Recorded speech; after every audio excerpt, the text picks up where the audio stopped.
flew across the country to beat up my sister's abusive boyfriend. I, 21 years old, took a vacation to the Philippines to visit my grandparents.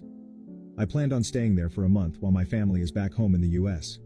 Before I left, my sister, 22 years old, started dating a guy named Alex she met at her local gym. She introduced him to my parents but didn't get approved because he was almost 35 years old and smelled like cigarettes and alcohol. The age gap was absolutely disgusting, especially since my sister was still in college. It didn't help that he told my parents that he worked at Waffle House and seemed to not care about his future or whatever happens in the next couple of years. My sister was blinded by love and ignored the red flags my parents and I saw. Fast forward to when I was already in the Philippines with my grandparents, until my mother started calling me on Facebook since I couldn't use my service there. She told me that she has been suspecting that my sister is being abused by her boyfriend because she would randomly see bruises on my sister's arm and sometimes near her neck. Whenever my mother would ask about her bruises, she would try to avoid the question and end up saying that she either bumped into a table or accidentally scratched it.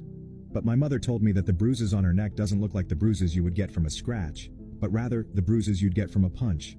I asked my mother if he told my dad, but my mother didn't want to tell him because she wasn't sure if it was actually true. Another week passed by, and my mother texted me on the Messenger app and told me that my sister came home crying last night and had a bruise on her left eye. My mom screamed at her and asked who hit her in the eye, and my sister admitted that it was her boyfriend. My sister started apologizing to my mom and told her that she should have listened to us and how she's scared of her life. I've never felt so angry in my life, and I decided to leave early to go back home to the US. I apologized to my grandparents, but they understood and told me to go back home as soon as possible to check on my sister. By the time I arrived home, my mom told my father about my sister's bruises and her now black eye. My father silently started walking towards his room to where I heard objects falling down from the distance. I walked inside and I saw him with a gun in his hand that I never knew he had. I grabbed my father's hand while he was holding his gun and told him that I get that he is angry, but both of us need to calm down and think before we do anything irrational that could worsen the situation.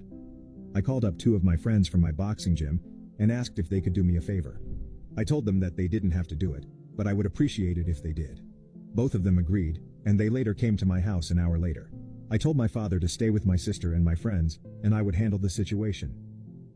I walked up to my sister and kneeled down while she was crying on the couch.